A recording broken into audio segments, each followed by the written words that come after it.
Hello, students. Welcome to the science class. We were doing the chapter plant reproduction, in which, in my last class, we had started about the agriculture, where we had seen what is agriculture, what is crop, and according to the season, according to the temperature, according to the geographical condition, according to the location, the different types of crops are being produced, uh, the names of which are Robi crop and Kharif crop.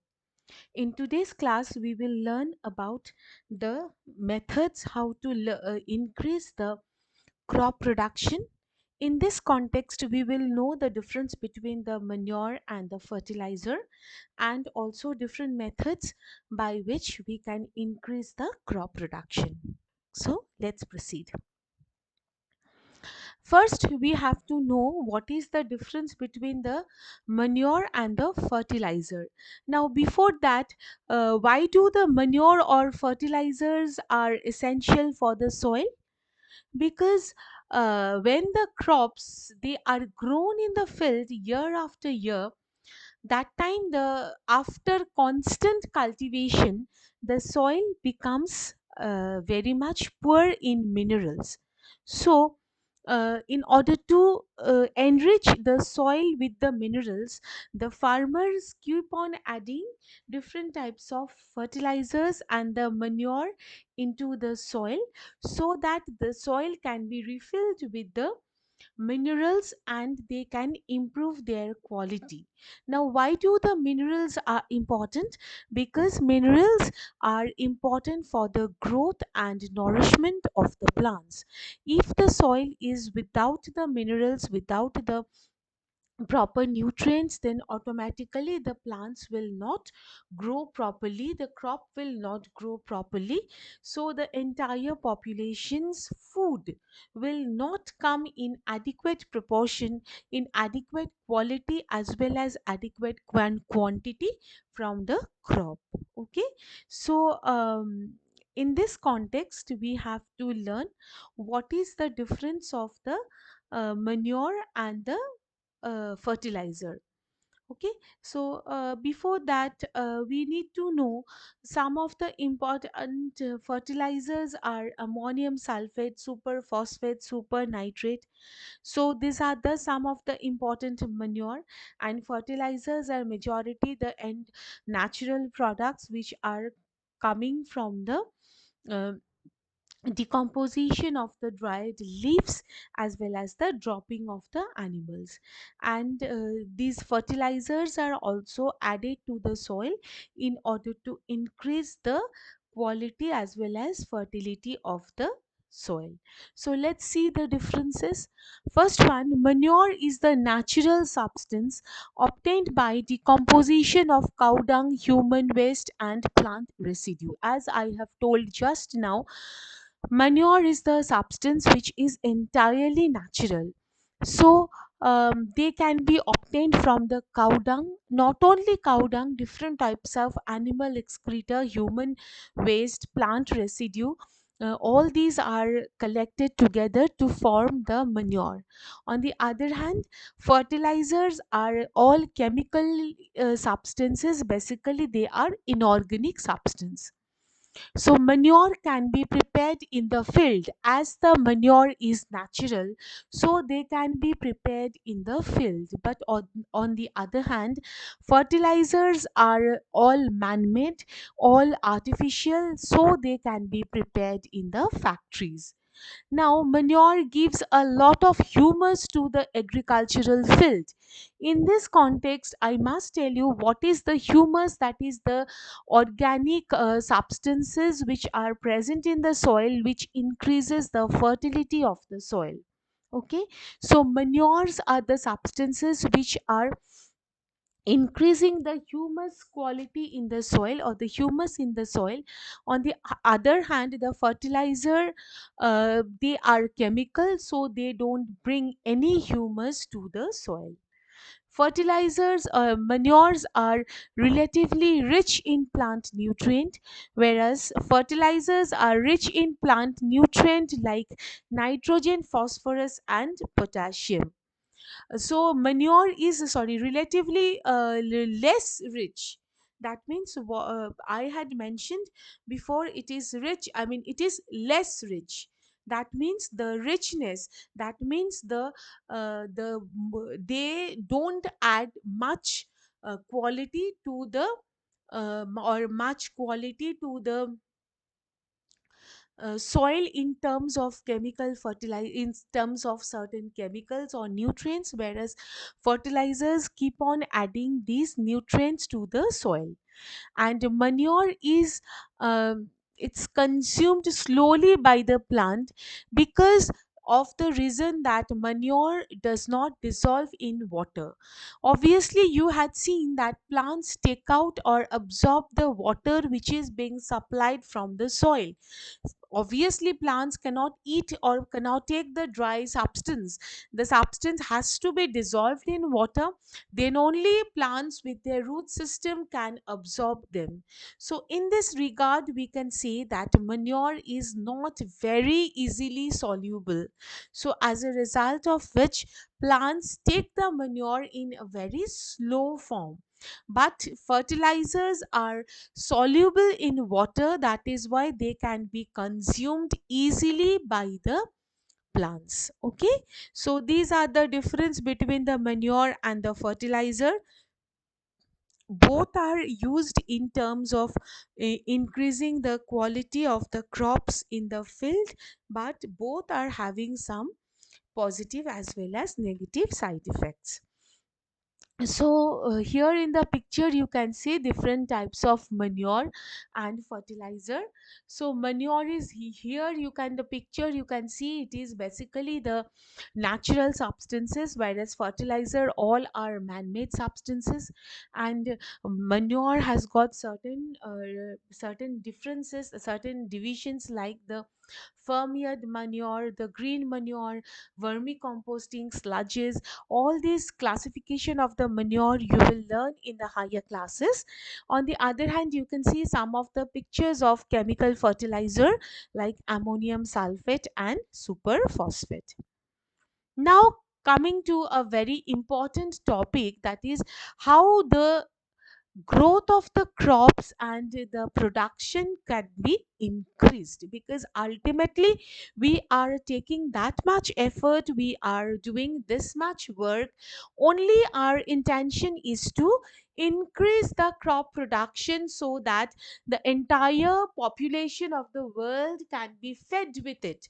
Okay, so there must be certain ways, certain remedies, certain techniques by which the crop production can be increased. First one, to prepare the soil well, plow the field to make the soil loose and airy, and to add the right kind of and right amount of fertilizer. Okay, so in the picture only you had seen, that is beforehand the soil had been plowed with the help of the cow, but nowadays with the advancement the tractor is used to plow the field. But in both the cases the intention is to make the soil particles loose, so that lot of air or immense or sufficient air can add to the soil, and also it helps to add right kind of and right amount of fertilizer or manure into the soil, because once the soil will be plowed, that is the particle will be loosened, it will be filled up with the air and the fertilizer or the manure which is added to the soil artificially. Okay, next one, to use healthy and good variety of the seed. See, this is very important. Like if you plow the field, you make the soil readily available for good production, but at the same time you are sowing the seeds which itself is not good quality. It may have some disease, each may have lot of dormancy, it may have not that highest potential, so that it can flourish or grow into a, a, a, a beautiful crop or a well grown crop, then the entire procedure, entire effort is futile. So we have to be very careful while choosing the seeds. Okay, we have to see whether the seeds are taken from a good source with good quality. Next, to water the fields well with right amount of water. So the irrigation, that is the method of giving water to the crop field, is considered to be a major procedure in the agricultural activities. Like the water, the adequate water, that is for example the rainwater mainly, has to be added in a proper amount, and also in those period where the rainwater is not available, all other water like the groundwater, the water from the river, the water from the lake, of any source, tube well, any source, the adequate water should reach the crop field. This is the procedure, this is the method it has to be followed. That is, the adequate amount of water has to be reached into the crop field. Say for example, very common example you must have seen, that is the tea gardens all around. They, in majority cases, you can see the sprinkler method they are using to distribute the water. That means the water, that is the water logging system, is definitely not suitable in the tea plantation. That is why the water is added here in a sprinkler method, so that equal amount of water is available in every sector, every corner of the garden, but at the same time the water is not too much so that it affects the water log, or it results in a water logging system. So that is the method of tea plantation. Similarly, there are different methods for different crop production. That thing we have to take care of. The To protect the plants from diseases and harmful insect and pest, we should use the insecticide, fungicide, pesticide should be used in proper amount. Which kind of disease, which kind of pest are infesting the crop, so depending on that, we have to judiciously and cautiously choose the pesticides and insecticides and weedicides. Whatever has been attacked the crop, we should prepare our medicine accordingly. Okay. Next, to protect the plants from being eaten by grazing animals. See, this is very important. There are a lot of animals like the sheep, goat, cow.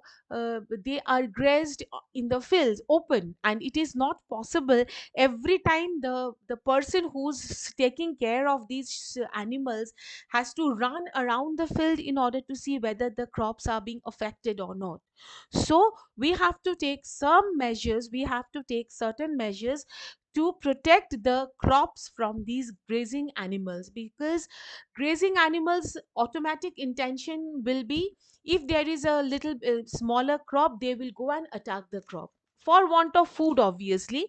So these crops in the agricultural field should be protected properly, so that they cannot, or they are not damaged in any way by grazing animals.